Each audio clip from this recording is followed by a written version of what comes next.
কক্সবাজারের চকরিয়ায় দুর্বৃত্তদের হামলায় নিহত তরুণ সেনা কর্মকর্তা তানজিম সারওয়ার নির্জন হত্যার ঘটনায় জড়িত ৬ জনকে আটক করেছে সেনাবাহিনী। বুধবার আন্তঃবাহিনী জনসংযোগ পরিদপ্তর আইএসপিআর থেকে এক বিজ্ঞপ্তিতে এ তথ্য জানানো হয়। আটককৃতরা হলেন মোহাম্মদ বাবুল প্রকাশ, মোহাম্মদ হেলাল উদ্দিন, মোহাম্মদ আনোয়ার হাকিম, মোহাম্মদ আরিফুল্লাহ, মোহাম্মদ জিয়াবুল করিম এবং মোহাম্মদ হোসেন।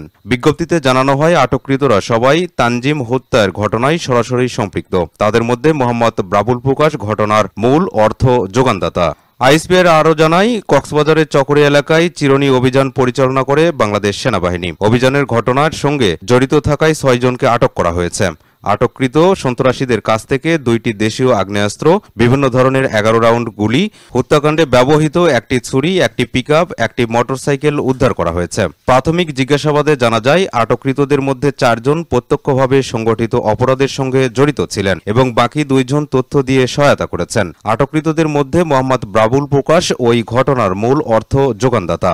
এছাড়াও তিনি সেনা কর্মকর্তা তানজিমকে প্রাণঘাতী ছুরিকাঘাত করে বলে প্রাথমিক স্বীকারোক্তি প্রদান করেছেন। অন্যান্য আটককৃতদের মধ্যে ডাকাত দলের second in command Mohammad Helal Uddin, গাড়ি চালক মোহাম্মদ আনোয়ার হাকিম, সদস্য মোহাম্মদ আরিফুল্লাহ এবং অর্থদাতা মোহাম্মদ জিয়াবুল করিম ও মোহাম্মদ হোসেন উক্ত ঘটনার সঙ্গে নিজেদের সরাসরি সম্পৃক্ততার কথা স্বীকার করেছেন।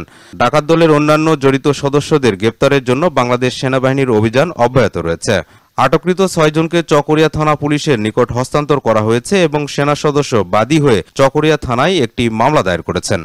উল্লেখ্য, গত সোমবার রাত ৩টার দিকে গোয়েন্দা তথ্যের ভিত্তিতে কক্সবাজারের চকরিয়া উপজেলার ডুলহাজরা ইউনিয়নের পূর্ব মাইজপাড়া গ্রামে ডাকাতি প্রতিরোধ অভিযান পরিচালনা করে সেনাবাহিনী। এ সময় দুর্বৃত্তদের ছুরিকাঘাতে সেনা কর্মকর্তা তানজিম সারওয়ার নির্জন শহীদ হন।